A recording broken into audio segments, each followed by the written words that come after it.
Monticello, New York. The 78-year-old woman's mind was clouded by dementia. But she recognized the brunette with a slight smile, and a faded picture from the 1970s detectives showed her. "Me," the woman uttered in a voice barely above a whisper. The picture helped investigators visiting an assisted living facility near Boston last month verify they had finally found Flora Stevens. She had been a $2.25 an hour chambermaid at the grandest hotel in upstate New York's Catskills when she was dropped off at a hospital one summer night in 1975 and vanished. The discovery of a woman missing for 42 years drew widespread attention and news coverage, accompanied by a police photo of the smiling woman in a wheelchair with a teddy bear in her lap and flanked by the beaming detectives. But the elation was mixed with mystery. Where did she go and what did she do all those years? Was she running? From what? Investigators were able to put together some of the timeline, including stints at other care facilities. But with the woman's condition and the passage of time, many other details may never be known. "To be honest, I don't think she ever really wanted to be found," said Festus Mbava, a former worker at the Boston area facility who helped care for her for a decade. "You can tell something happened in her past that she didn't want any part of." Flora Stevens was among the hundreds of hotel workers who once flooded into this lake-laden area north of New York City each summer. She worked for several summers at the Concord, a sprawling resort with more than 1,200 rooms that was considered a jewel of the Catskills Borscht Belt.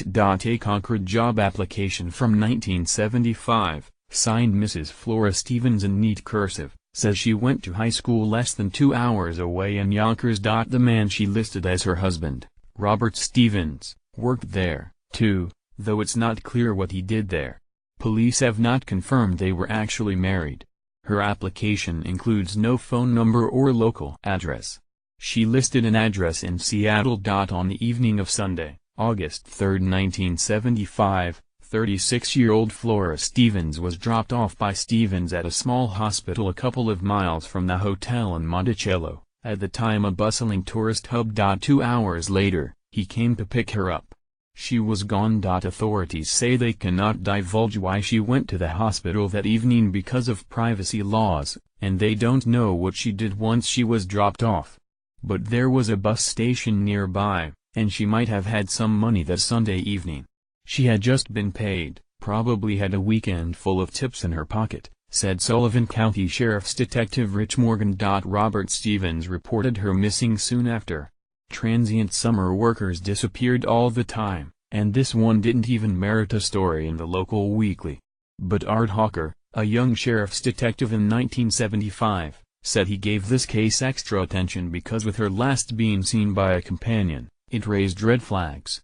The break did not come until September this year with the discovery of skeletal remains east of Monticello that matched Flora Stevens' general characteristics. That turned out to be a false lead, but it led Morgan and Detective Sergeant Ted Close to cross-check more recently available databases that showed someone in Lowell, Massachusetts, had Flora Stevens' social security number and a similar name, Flora Harris. Flora Harris had been at the Care One facility in Lowell since 2001.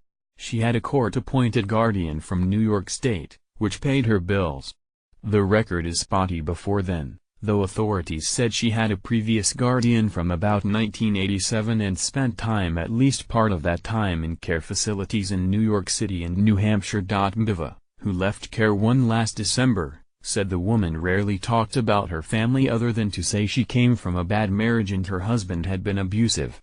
Police in New York would not comment on that claim. Over the years, Mbava gleaned a few other tidbits. Stevens had grown up in Yonkers, had been a hairstylist and went to the 1969 Woodstock concert, held down the road from the Concord. But Mbava noted she never gave up much about herself. Her favorite phrase was "none of your business." Last month, Detectives Morgan and Close headed to Lowell. They were not been able to find any living relatives. But they came armed with photos they hoped would trigger memories. This, apparently, was a good day. She recognized her own picture and that of Robert Stevens. She uttered the word Robert. She also was shown a picture postcard of the Concord with a happy poolside couple in the foreground. She says, "Wow." Morgan said. She wouldn't let that photo go. While police were able to close the missing person case, The prospects of finding out more are unclear.